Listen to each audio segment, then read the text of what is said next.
Hello everyone, this is Erik, the Asian movie enthusiast, and this is my review of Goddamned Asura, a Taiwanese movie from 2021. How about that title?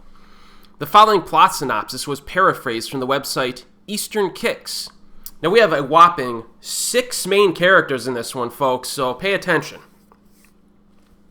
Jan Wen is a disaffected young man struggling with his relationships with both his divorced parents and the fact he is being forced to go study abroad.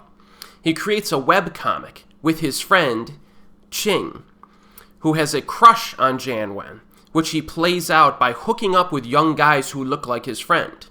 The webcomic is based on a popular MMORPG game for which Vita works for the marketing department.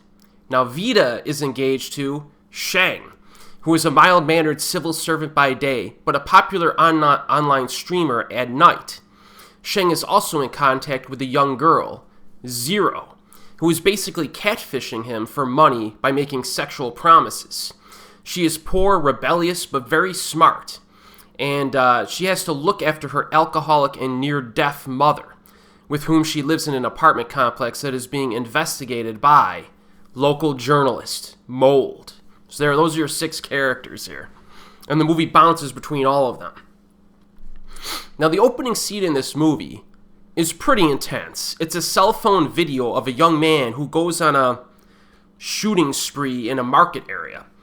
Then we go into flashback mode that brings us to that moment. You know, what led to this, right? Now, one interesting storytelling tactic is that some of these characters do interact with each other, or at least pass by one another later in the film, even if their stories do not seem to be connected at first. So it's one of those where you'll have connecting events at certain points. Now, character by character, this Jan Wen kid is having a rough time because his father is like this financially successful app designer, but he seems very cold and oppressive. He has no consideration over his son's, feelings or preferences or goals. His mother does have money as well, but tries to play the kid against the father psychologically. So it's a very loveless, sterile existence for this kid.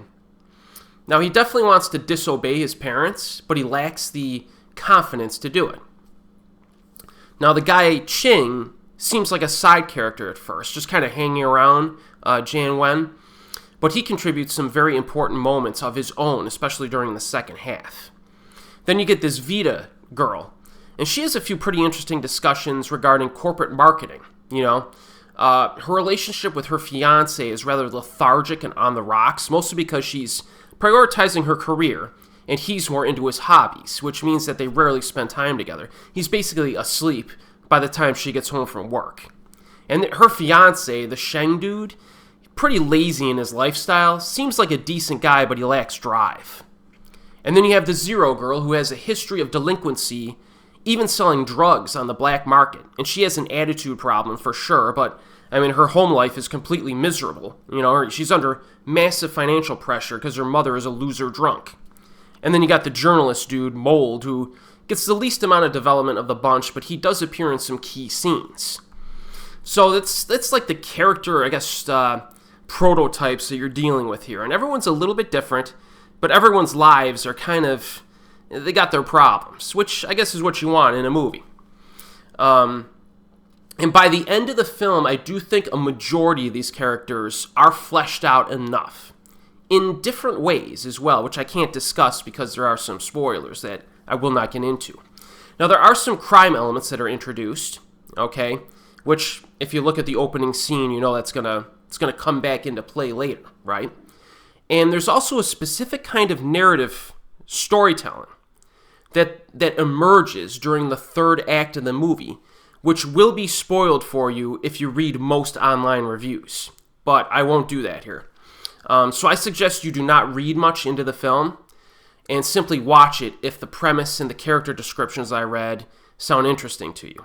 Now, one of the themes I got out of this, like a general theme, is the concept of getting your life together and improving yourself by having a relationship with another person who motivates you to be better. And that's one of the themes that I noticed, as well as how a few chance events can alter the course of your entire life, good or bad.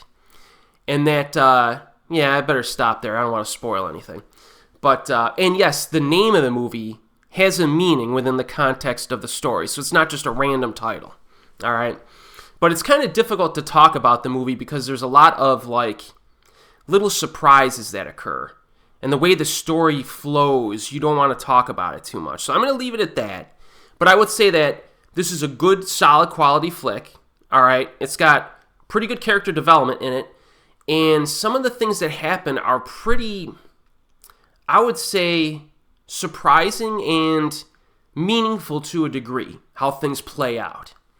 So in a nutshell, if you're looking for like an ensemble film with good overall quality, check this one out. It's currently streaming on Tubi. And as always, I'll see you next time.